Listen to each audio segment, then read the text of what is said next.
Ayan, hello, good morning, good afternoon. For today's video guys, ito, magluluto ako ng cotto cheese. Ayan, gamit ang silicone. Ito po yung ginagamit ko pag nagluluto ako ng cotto cheese, mga cupcake, silicone po siya. So, ayan guys. So, start na tayo ngayon dahil kumulo na yung tubig ko, waiting for me. So, maglalagay muna tayo dito. Ayan. Wag lang natin punuin. Ayan. Ano lang to guys.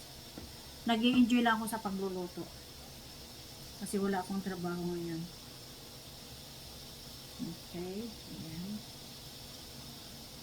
Maganda tong silicone guys. Even sa sa cupcake. Pag nagluluto ka ng cupcake, ayan. Para hindi ka laging bumibili ng yung cup, na yun. Ito kasi silicone ito eh. Ito talagang ginagamit ko, silicone. Ayan.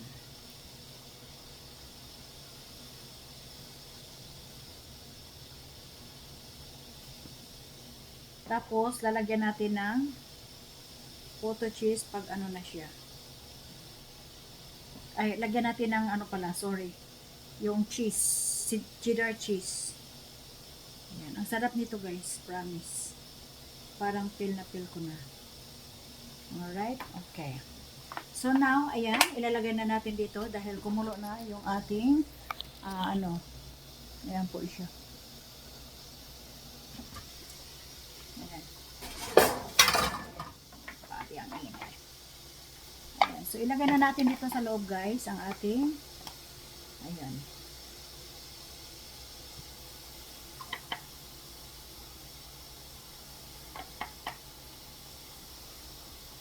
Paglulutuan na ng to guys, syupaw. Ayan. Ay, ang init naman.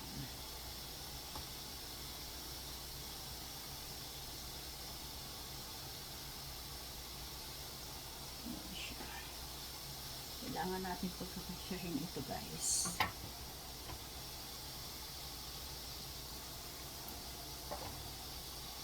Isang layer lang guys ang inanuhan ko. Actually 2 layers ito eh. Pero hindi ko na linagay yung isa. Ayan.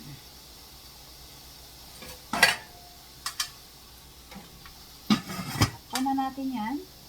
Ayan, maghintayin na lang natin na maano siya.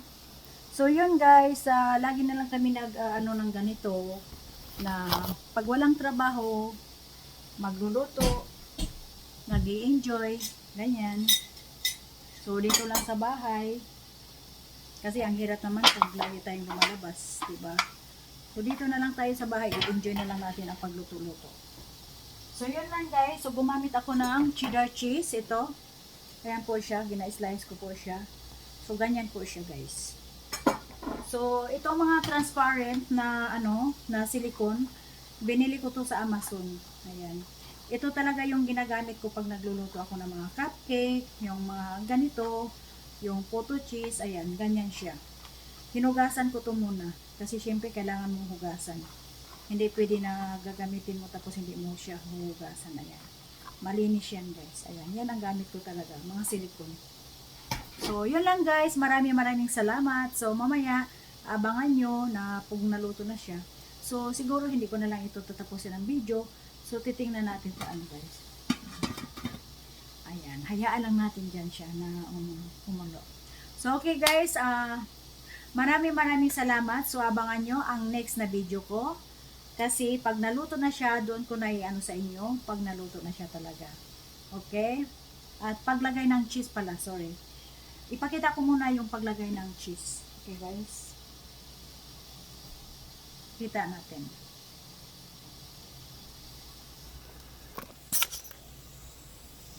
Papakita natin kung paglalagay ng cheese. Ayan, kumukulo na siya. Ayan, ilagay na natin ang cheese guys. Ayan. So, ilagay na natin ang cheese. Aray, ang init naman.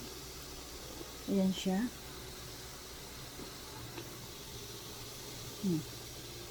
Ganyan lang yun guys, oh. Pero masarap to pag maraming cheese.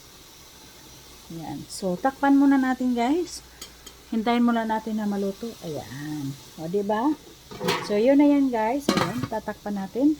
So, for today's video, ayan, abangan nyo ang next na video ko. Maraming salamat!